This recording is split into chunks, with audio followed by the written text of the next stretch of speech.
दोस्तों जय हिंद। आज हम बात करने वाले हैं कि वेटिंग लिस्ट को लेकर के, साथ ही विथहेल्ड वालों का क्या होगा। कई लोग वेटिंग लिस्ट की बात इसलिए कर रहे हैं, कई मैसेजेस कमेंट किए कि वेटिंग लिस्ट का क्या आएगा सर, क्या होगा, है ना।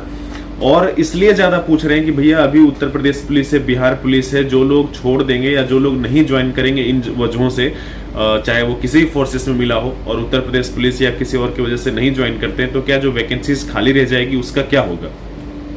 ठीक है, तो आगे बढ़े इससे पहले थोड़ी सी चीज, एनओसी कैसे अप्लाई करते हैं और कैसे छुट्टी मिलती है, इससे रिलेटेड अगली वीडियो जरूर आएगी। ठीक है, फिलहाल हम आगे बढ़ते हैं वेटिंग लिस्ट को लेकर के। जिसमें आप रिजल्ट देख रहे हो ना, उसमें एक चीज मेंशन है, अगर आप स्क्रीन पे देखोगे या अगर आप रिजल्ट पढ़े होगे तो बहुत बढ़िया, नहीं तो स्क्रीन पे देखो आप। ठीक है, नो रिवर्स लिस्ट और रिजर्व लिस्ट, माफ करना, नो रिजर्व लिस्ट और waiting list are prepared by the commission. किसी भी प्रकार का रिजर्व नहीं रखा गया है और किसी प्रकार का वेटिंग लिस्ट नहीं रखा गया है। ठीक है, Anfield vacancies in the final list, किसी भी प्रकार का Anfield vacancies and vacancies arising out of the non joining, किसी भी प्रकार का जो वैकेंसीज है वो खाली नहीं रखी गई है, और अगर अराइज होता है, सीट बढ़ता है, मान लेते हैं कैसे बढ़ेगा, तो जो लोग ज्वाइन नहीं करते हैं, जैसे कुछ फोर्सेस है उसमें नहीं ज्वाइन करते हैं या इस वजह से भी नहीं ज्वाइन करते हैं कि भैया हमको उत्तर प्रदेश पुलिस जाना है, जो कि मैं एक चीज कहूंगा हमेशा कि उत्तर प्रदेश पुलिस ज्वाइन करना जब ज्वाइन करना हो, बिहार पुलिस जब ज्वाइन करना है जब ज्वाइन करना हो, है ना, अभी आप ज्वाइन कर लेना, बाद में चले जाना, क्योंकि वैसे ही इसका कोई बेनिफिट आम लोगों को नहीं मिल पाएगा। हाँ, ये जरूर है कि इसमें ज्वाइन कर लोगे तो उसमें सीट जो है वो खाली रह जाएंगी। अगर आप फिजिकल वगैरह नहीं जाते हो या कुछ नहीं जाते हो, प्रोसेस करते हो, तो वो उनको बेनिफिट मिल सकता है। फिलहाल आगे बढ़ते हैं। ठीक है, तो किसी प्रकार की अगर वैकेंसी अराइज होता है, खाली होता है, और अगर नहीं ज्वाइन करते हैं, तो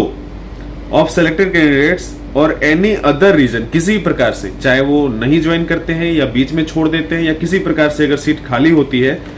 तो विल बी कैरिड फॉरवर्ड। ठीक है, वो आगे बढ़ा दिया जाएगा to the next year's recruitment cycle. तो नेक्स्ट ईयर्स के जो रिक्रूटमेंट प्रोसेस हो, जिसमें जैसे 39,000 की जो भर्ती आई है, तो वो उसमें ऐड कर दिया जाएगा। ठीक है, फिलहाल ऐसी कोई पॉलिसी नहीं है इस तरह की कि एसएससी जो जीडी का रिजल्ट जारी किया उसमें कोई विथहेल्ड नहीं, वेटिंग लिस्ट वगैरह या रिजर्व लिस्ट रखी जाएगी, या जो नहीं ज्वाइन करेंगे उनका कोई बेनिफिट आपको मिलना है। ठीक है, उसके बाद अगर विथहेल्ड की बात करें तो अलग अलग लोगों की अलग अलग प्रकार की समस्या हो सकती है, वो आपके समस्या पर डिपेंड करेगा। जैसे अगर किसी का कोई रिजर्वेशन अवेल कर रहे थे और रिजर्वेशन के समय आपने अगर कोई सर्टिफिकेट ऐसा दे दिया है, जैसे स्टेट का दे दिया है, मान लेते हैं हम कि अगर आपने ओबीसी एससी एसटी में से कोई ऐसा सर्टिफिकेट बनवाया जो वो स्टेट का हो गया है और सेंट्रल का आप नहीं दे पाए, तो उसमें जो विथहेल्ड हुआ वो बहुत जल्दी से सॉल्व हो जाएगा। ठीक है, अगर किसी का थंब इंप्रेशन से रिलेटेड है या कोई और डॉक्यूमेंट से रिलेटेड है, ठीक है,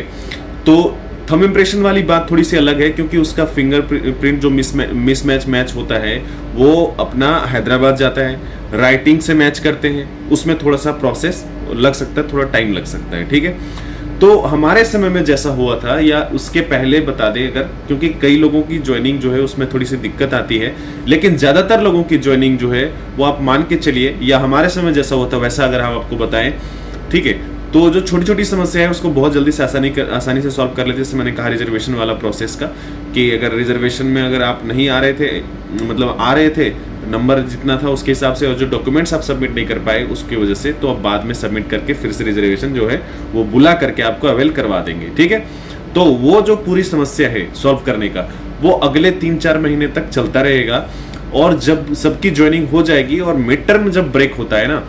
तो उस समय, है ना, जो लगभग 845 बच्चे हैं उनको ये बेनिफिट मिल जाएगा कि जो मिड टर्म में नया बैच बनेगा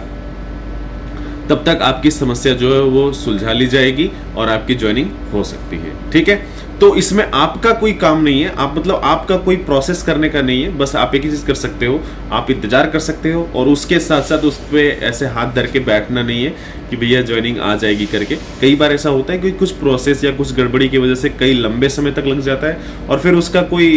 दूसरे जॉब जब तक हो जाए फिर उसका कोई अहमियत भी नहीं रह जाता, तो वैसा हो जाए शायद। ठीक है, तो बने रहिएगा, और जल्दी आ जाएगा ऐसी कोई वीडियो। अगर आपको कोई ज़रूरत है कि भैया इस पर बना दो, डॉक्यूमेंट्स से रिलेटेड वगैरह बना चुके हैं हम। ज्वाइनिंग में क्या क्या आपको ज़रूरत पड़ सकता है सामान, जैसे मच्छरदानी हो गया हो, या बिछाने सोने का, खाने पीने के लिए क्या लेके जाएंगे, शूज़, है ना, इस तरह की वीडियो जो है वो पहले ही अपलोड कर चुके हैं, तो आप ज़रूर देखिएगा और वीडियो को शेयर करना मत भूलिएगा। मिलते हैं फिर, जय हिंद।